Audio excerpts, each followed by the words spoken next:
Hello, today we are practicing auscultation of the heart. Today all students, please, your name. Yeah, myself Srinivas. I'm here with Abhay. Okay, how much we have auscultation of the heart point?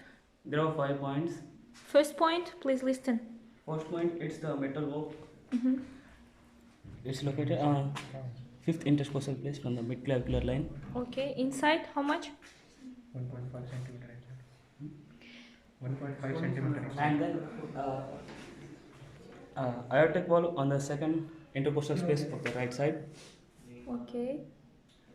Of the sternum. And the third valve is the pulmonary valve, which is on the 2nd intercostal space of Left side. Okay, good. And then the fourth point, that's the tricuspid valve. It's located on the sternum of the Xiphoid process. Okay.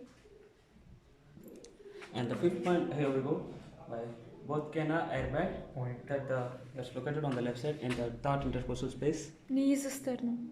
Knee. This. Okay, thank you.